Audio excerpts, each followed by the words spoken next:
Hi everyone and welcome to Astar. I have had a request from Alicia in the States and she wants to know if I can show her how to turn an ivy into a topiary. So Alicia, the first one I'm going to show you is how to do it with just some simple wire into a terracotta pot, which I'm going to show you talk about what I've done to achieve the finish that I've got, and then just using a bit of simple wire like a coat hanger to achieve that rounded form.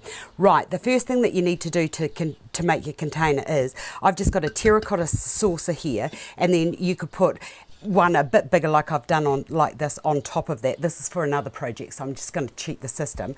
I have glued that with a little bit of hot glue around there. You can use no nails if you want to, and then you need to undercoat it. Now I want to introduce one of my new best friends. Now this is a new product that I've found, and it's Porter's Paints, and it's their chalk emulsion paint. It is fantastic, and I've got lots of projects that I want to show you with this, but the colour that I have selected is milk because I like that lovely old milky chalky effect that you get. Now I can make my own chalk paints, but I really prefer this. It's fantastic. It's really thick. And a little tip I want to share with you is, if you're painting and your paint is too thin, just leave the top off it overnight until it thickens up. Fantastic little tip. So from here it's just a matter of just giving that a couple of paints around. If you're using terracotta surfaces, what I do is I wet the terracotta, then put the paint onto it, and then to quickly dry it, put it into the oven at about 110 for about 5 to 10 minutes until it dries out, and you'll need 2 to 3 coats of this. As you can see there, it's not really as good as I wanted it, but that's okay. So just a rough application, let that dry, and then put another 2 onto it. Now the other thing that you can do with the chalk paint to protect it if you're wanting to do it onto a table surface inside is, Porters have got this wonderful product here, and it's their lime wash sort of like a polish. It's fantastic, and once you put it on and give it a good, let it dry and then give it a good buff up, you get the most amazing sheen, still in that milky look that you're looking for, that chalky look, but also it protects the surface. Okay, so getting rid of that. Now this here, the other thing that I've done with this is I've glued a bigger one onto the saucer, which I've inverted and undercoated it as well, and then what I've done is I've just got the hot glue gun and I've just gone around and done a few little embellishments. Now the other thing that I like to do with these to age them up is to use a little bit of yogurt, wet it, put the yogurt on like a plain yogurt, and put it in a cool damp place in your garden, and that lovely greeny mossy effect doesn't take long to appear.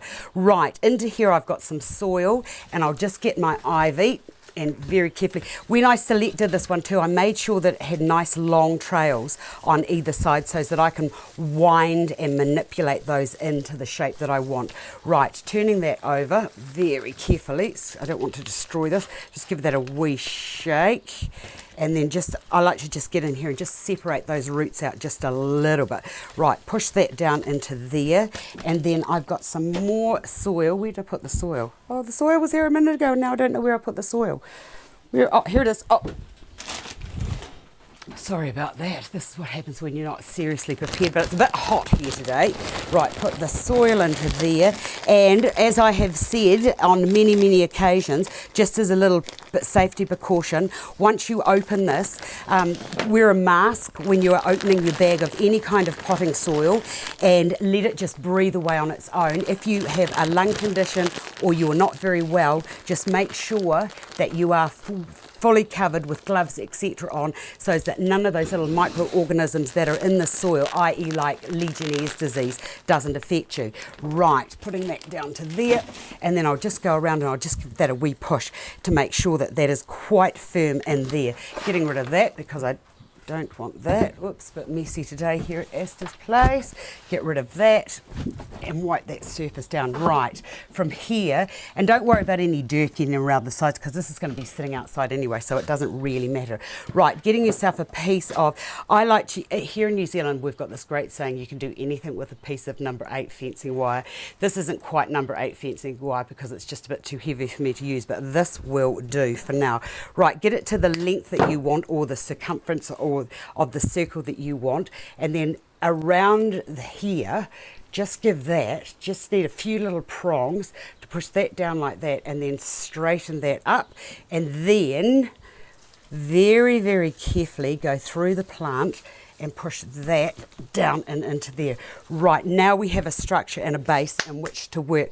Right, easy, easy, easy, easy, easy. This just needs to get wound around the outside of that wire, and what I do is I just cheat the system and get a little bit more wire, and then just loosely just bind that around there like that. Get the other side, and then twisting that around there like so until you get to the other side. And where's that little bit of wire that I had? Oh, it's gone, never mind, I'll just use this. So don't do this too tightly, because you might need to just release that as it goes around. Now with that bit there, just take that into there and then just bind and push that through there like that. There we have it, a quick and easy topiary, and these just look fantastic clustered together, all different sizes and different types of grouping, and nice. You could have like a big round ball up here with it all running around, but there's a quick and easy approach to it for right now. I'll be back another day with some more ideas on what to do with living plants and lovely topiary. See you again another day.